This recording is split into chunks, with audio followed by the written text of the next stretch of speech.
He's a frequent contributor and presenter at Toastmaster Leadership Institutes and annual conferences. As a professional speaker, his message focuses on body language and emotional intelligence for leaders. Please join me in welcoming Mark Guy.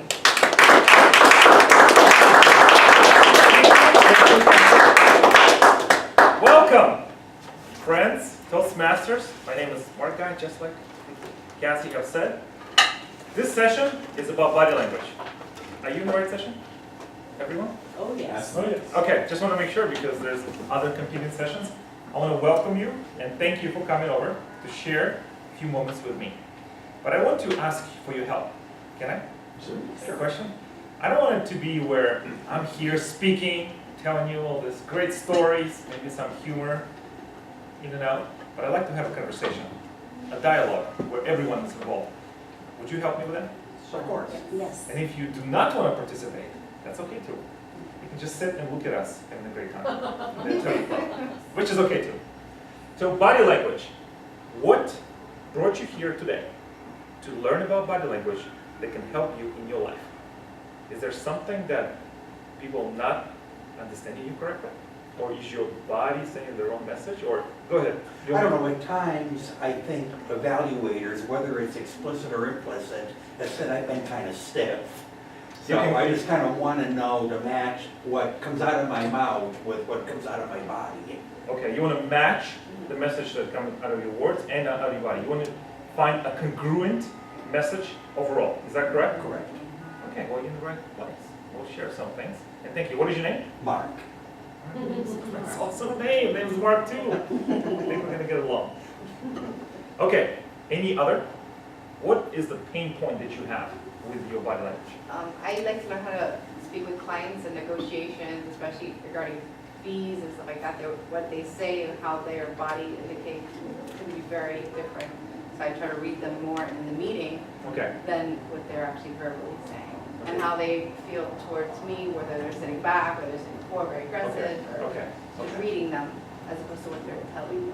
So you want to understand people better, read them better, see the context, and provide influence and make more sense. Yes. Okay, we can help you with that. And what is your name? Kimberly. Kimberly. Welcome. Thank you. Thanks. Yes. Well, body language is important, but how do you balance between gestures and not becoming distracting with your gestures? Okay. That's my question. Body language is important because it tells the world who we are and what we think about every time we come on stage, whether it's speak in front of the audience members or one-on-one.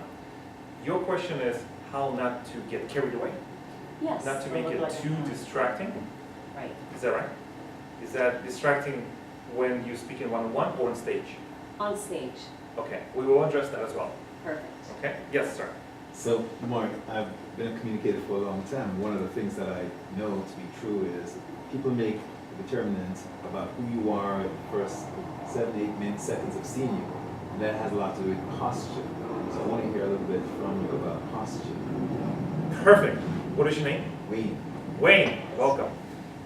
Can we all look at Wayne right now? What do you think about Wayne? Are you okay? Can we do this? Yeah. Is that too much for you on the pressure? Confidence. Yes, I see this. Okay. When we look at Wayne right now, what do we see? Confidence. Confidence. Why? He's casual, Casual? but yet his shoulders are back, his chin is up. He is a man who knows his worth.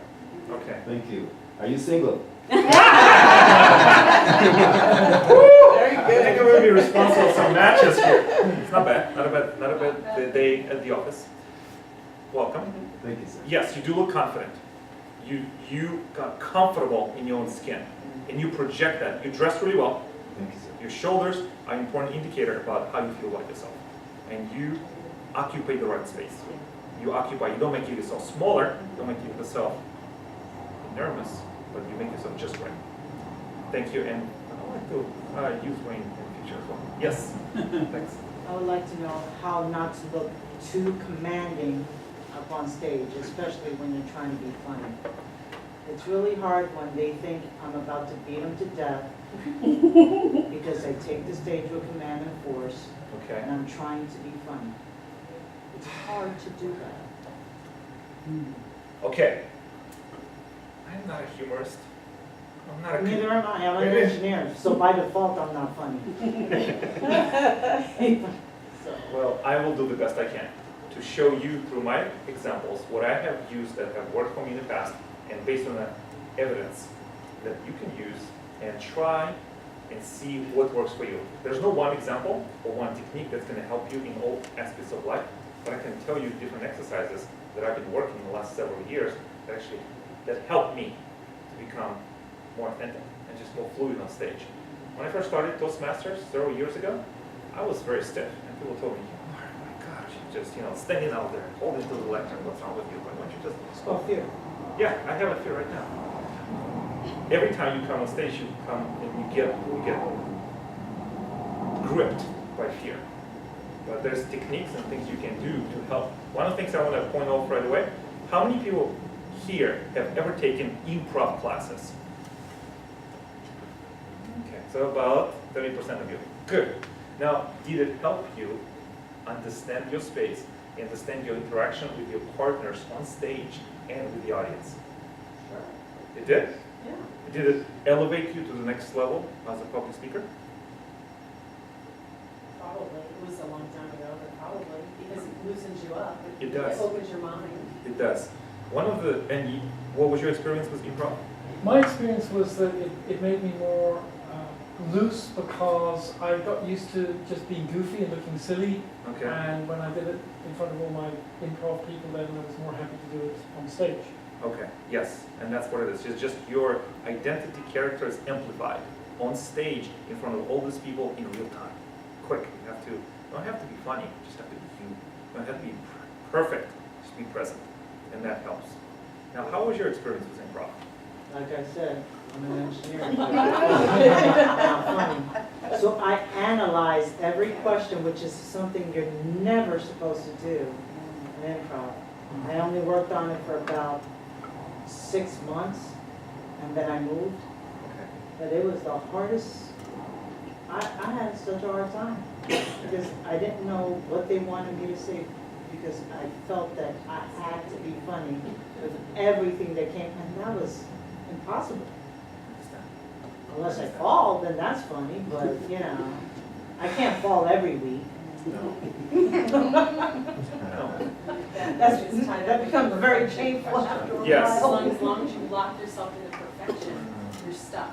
That's You have to right. let go of the perfect, there is nothing perfect. Nothing is Of course, perfect. you can't say that to an engineer. Well, I respect, Sorry about that. I want to highlight, I respect your background, I respect who you are, and I accept you just the way you are. I will share with you what's worked for me. Improv helped me get out of my own shell. In fact, my teacher at improv said, "Mark, stop being funny!" He told me that. I said, "No, this is how I talk." He said, "No!" I know, he actually yelled at me like this, and I got scared. Did I scare some people? I want to make sure I didn't. No, Okay. no one laughed with me, so in your case, at least he told you to stop being funny. They said, Maria, when are you gonna start? Okay. So it's a different story. Okay, so that's what it is. I will also show you some other things that have helped me when I was speaking professionally, and also I was involved in a speech contest last year. And the representative is 84. How many people competed in the international speech contest? Well, last year, Anytime. Oh, club. Yeah, anytime. One of the things that have helped me as I went from club to area, division, district, and semifinals, breathing. Do you breathe before you speak? Do you think about breathing before you speak? Do you actually sit down in a chair, whatever it is, or you stand and you do that? Okay, well, we'll keep going, we'll find another one. You breathe from your belly. Have you ever seen speakers and you know that they speak from right here? They do belabored breathing, and it's fear, adrenaline, everything happens at million miles an hour in their head, and you can see that they're speaking from their right here. But when you move the breathing down to your belly, what happens? You're still a little bit, you're still a little bit nervous, but you're more relaxed. You're more relaxed. You're oxygenated. Not only are you oxygenated, but you also give power to your voice. When you breathe from here, your voice is not as strong. But when you breathe from your belly, you become a lot stronger. In fact, I worked with a coach, a breathing coach. And she went with me all the way to Las Vegas, Nevada. And we sat chair to chair. And she said, Mark, let's breathe together. And we just breath one after the other. I know, English is my second language. Please forgive me. Grammarian, is there a grammarian in the room? So I can get the report later. I'm an engineer by default, I can't speak English correctly. Well, you can make fun of me. It's a lot. It's okay. So breathing does help because you have to breathe right before you get on stage. Improv does help as well. Okay, I hope as we continue this discussion, it will help and maybe we can talk afterwards. I'm available to anyone. If you have any questions, I'm here. I still have to get back home. Now, any other questions before we move into the content? No? Good. What I'd like to do is an exercise. An exercise we can actually do this exercise twice. We're going to do this now, and we're going to have an exercise just towards the end of the meeting. Would that be okay with everyone? Sure. Now, Toastmasters are very friendly, I found. No matter where you are in the world, 135 countries, over 300,000 members, over 14,000 clubs. Now, Toastmasters, what do Toastmasters like to do? Talk and clap. Yes, we clap to everyone, even if you come on stage and you trip over or something happens. Yes, that's first affirmation. I also found that Toastmasters meet each other. We meet each other, we mingle, and we become friends for life. Would you indulge me? Would you meet some of your friends? Maybe some person who's next to you? Maybe just shake their hand. Just shake their hand, but I want you to just do a little caveat. Hold it just for a little longer than you think is comfortable. Just for a little longer. Shake their hand. Each for a second, half a second. Tell each other who they are, where you're from, and why you're here.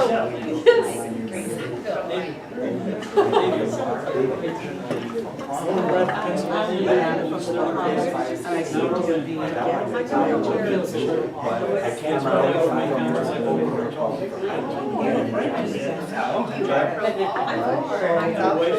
At what point in time?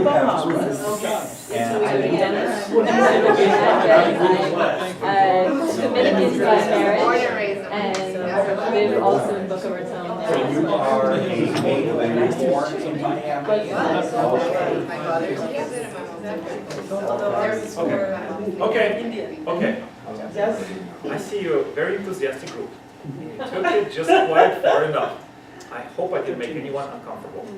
No. That's why I don't live here, so I can do whatever I want to do. A little bit uncomfortable. I'm sorry. I apologize in advance. Yes, there's a rating. You're going to rate me. It's okay. Whatever it is, I take everything. I learn from it. Toastmasters, we're continually growing to the next level. This exercise is just to break the ice.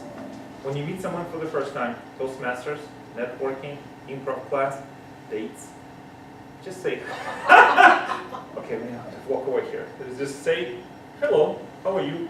And just, what I like to do is try to be comfortable in the most uncomfortable. A lot of times people don't like to touch each other. Have you met some people who don't want to shake hands and they want to stand away? I just want you to open that door and for you to feel, to practice being comfortable, being uncomfortable. Now, I also like to have a second step. I'd like to please, for someone who has not spoken here today, to stand up, tell us who they are, just under 30 seconds. Tell us what you do in 30 seconds. Let's do two people who can stand up, who didn't speak yet, please. And tell us who you are, and let's everyone watch you. Okay, is that you? Oh, you're so great!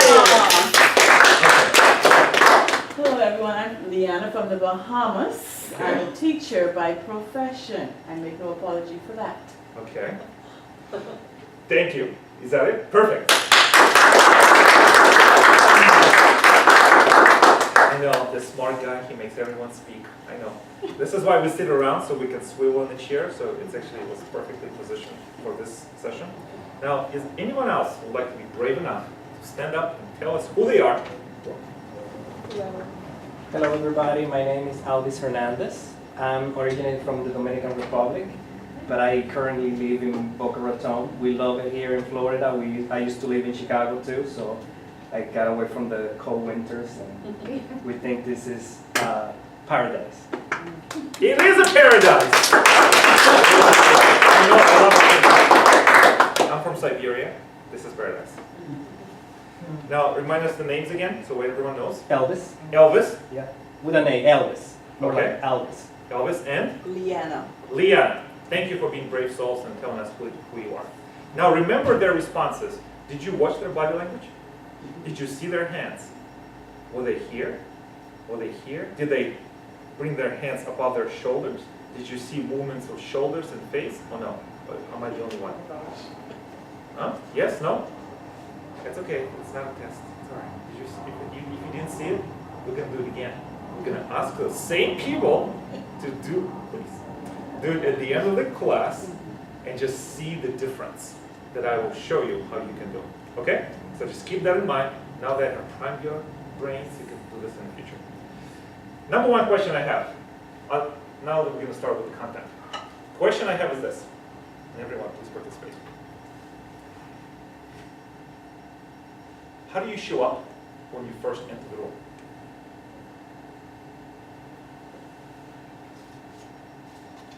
How do you show up?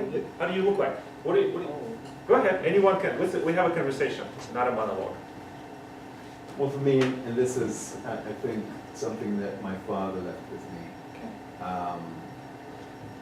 He entered the room always with this docile smile, and everybody smiled back at him.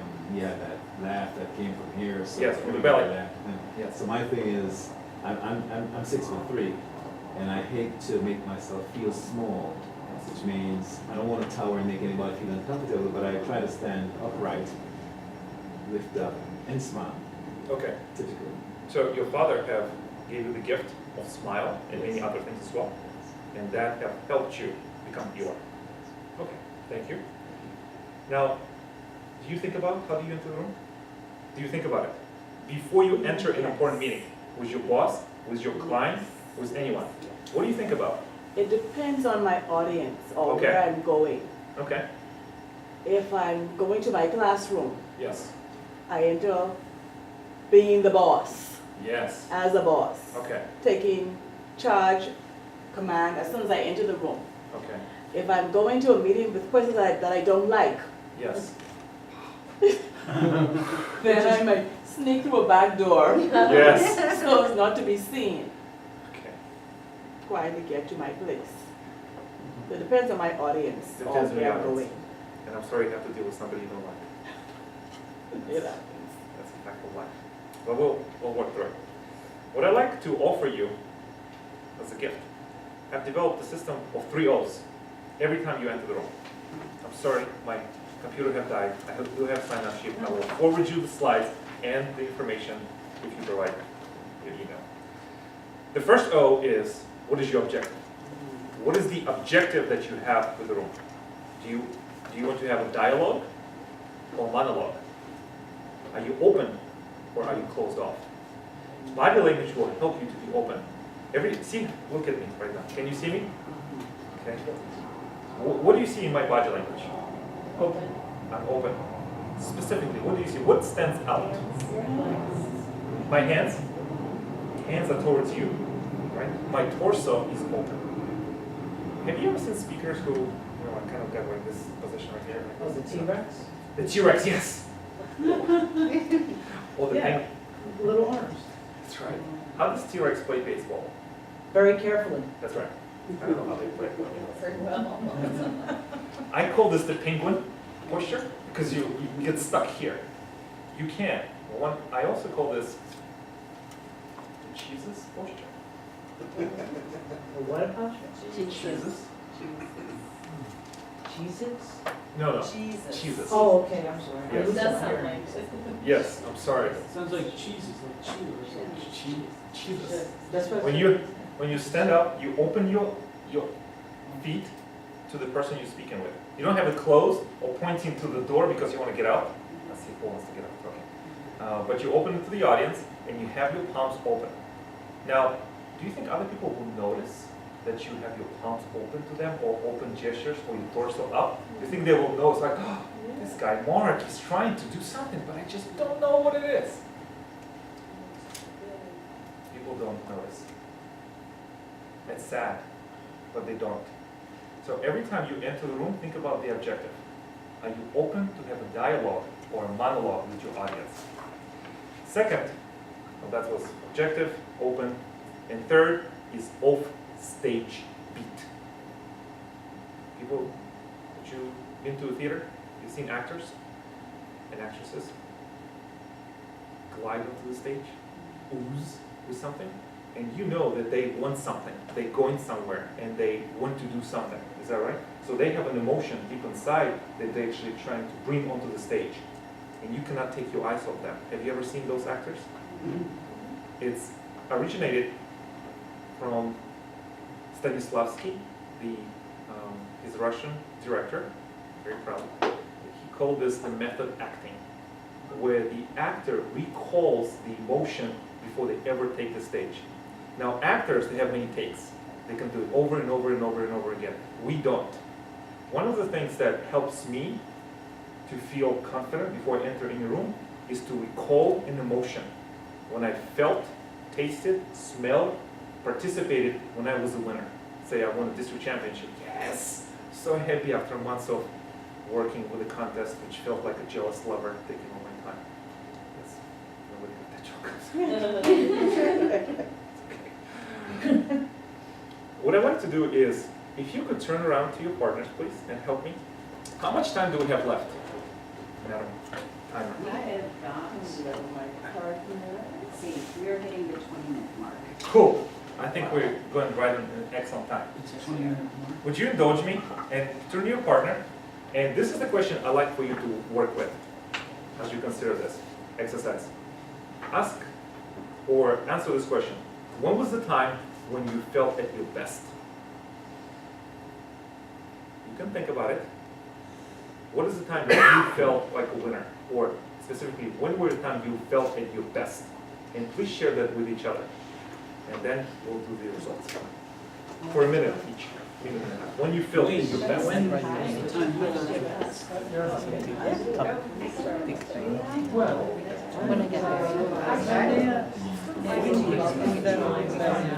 there. I'm asking you.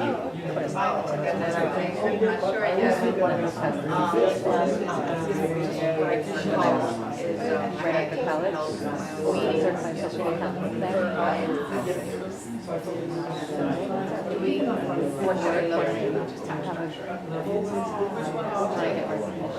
What was it about that experience? I decided to do learning and experience and my meeting, and I was just seeing it.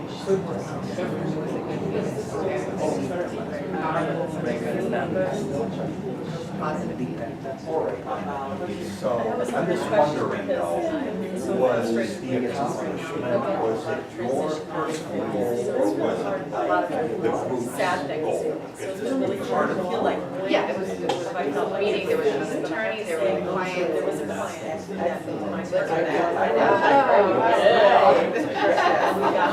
Oh, They turned me yeah, I out. would They agree. turned That out was to the be very best accomplishment. The best.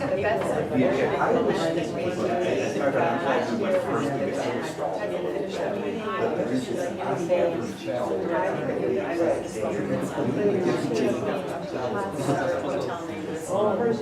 pretty much just wanted to start.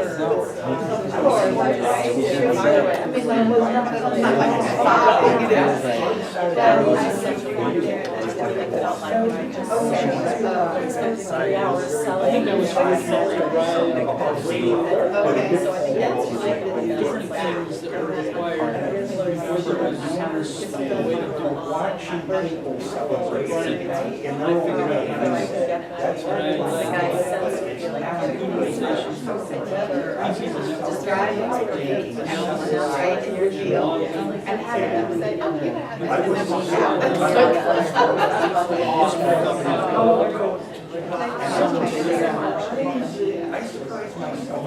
Trust them so much that they use it to get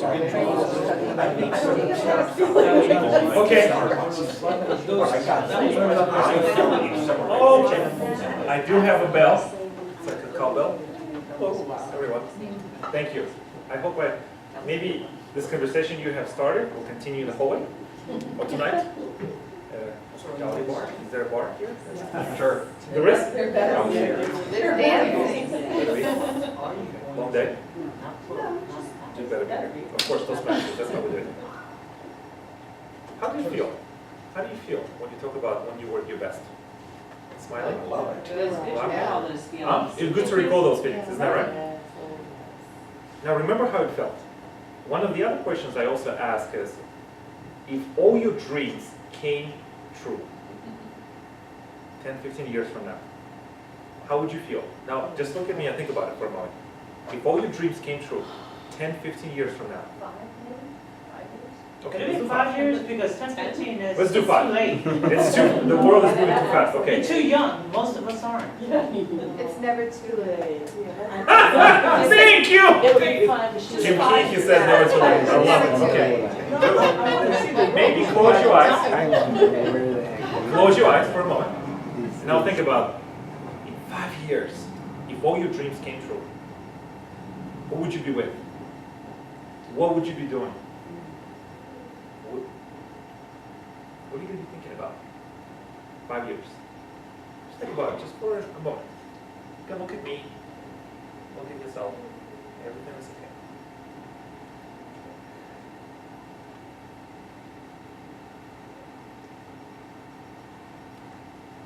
Some of you are smiling. Are you here? Somewhere else? You don't have to tell me if you don't want to. Now, what this does, it activates the portions of your brain where you're open to experiences. Openness is key with body language if you want to not impress, but impress upon and have the influence with the audience, whether it's audience of one or audience of thousands. Now, our friends who were so brave in the beginning, would you mind, please, stand up one more time and just tell us who you are and what brought you here again. Now, please, everyone watch your body language.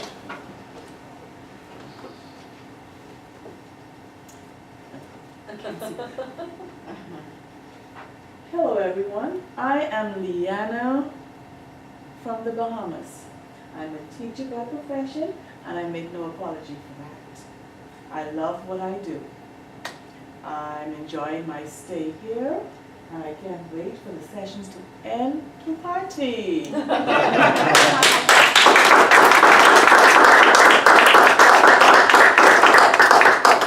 Thank you for that.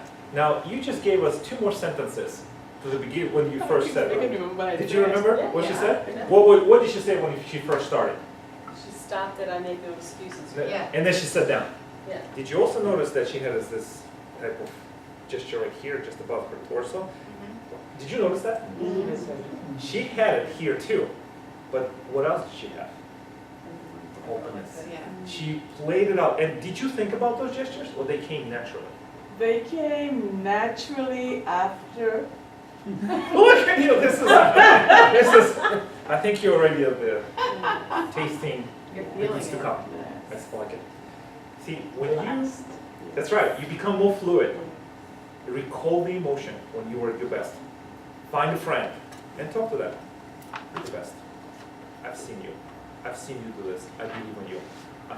Being authentic, somebody who believes in you, yeah, take them around everywhere you go. So you feel good. That's what it, believe it or not, I'm blessed.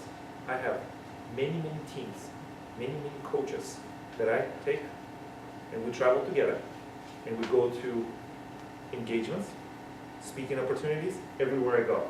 And you know what those people do, and I do for them? We uplift each other. And my performance is so much better every time. And I've been doing this for years. It helps me every time. Now, when you think about the emotion that made you feel alive, when you, what are all your dreams come true in 5 to 10 years?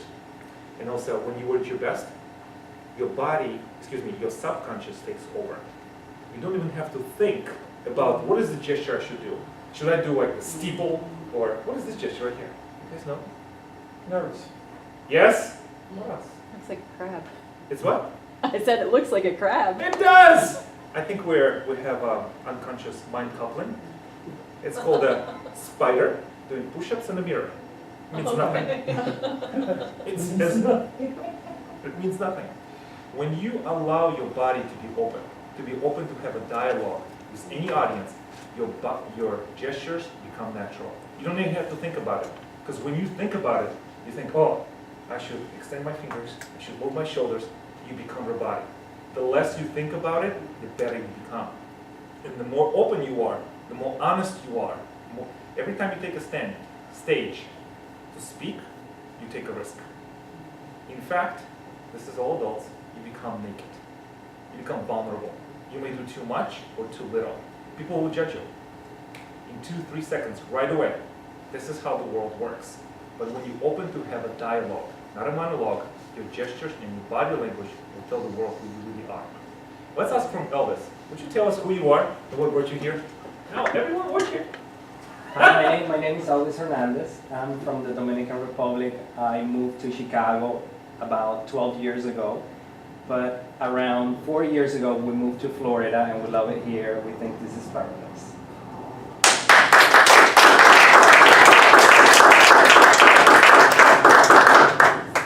You're good. You're good the first time around, second time around, and you're exceptional as well. Now let's focus on Elvis. What did you see differently this time? Or was it the same? It was different. How was it? How do you feel?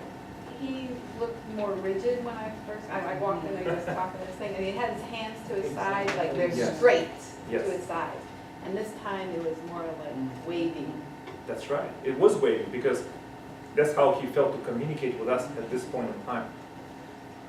And the less you think about your gestures, the better you become. Improv, breathing are just auxiliary tools. What really works is your mind. You have to think about what is the objective, are you open, and what is the offstage speed. And then think about the emotions when you felt like a winner. If you want to talk, walk, and look like a leader, you have to act like one. How many people here have heard about Amy Cuddy? I just watched her video. Someone Yeah. Right now? Yeah. This morning. Well, it was on TED Talk. She is professor at Harvard Business School. She teaches MBA students business strategy. How many people have heard about her story? Amy Cuddy. She was identified as brilliant, got a car accident, was out of the college, then she had to climb and crawl back into her identity as an intelligent woman. She did a research on body language. And she has said, if fake it until you Make it. become it. Become it. Fake it until you become it. One of the things that helped me when I was started on this journey of body language is your body tells you how to feel. Not you don't tell your body tells you how to feel. Okay, let's do one more exercise. I know this is the last one, and we'll get out of here. How much time? Huh? You have 32 minutes, you Huh? have 8 minutes. Okay, let's do this exercise. Every time you want to give yourself a boost, you want to lower your cortisol.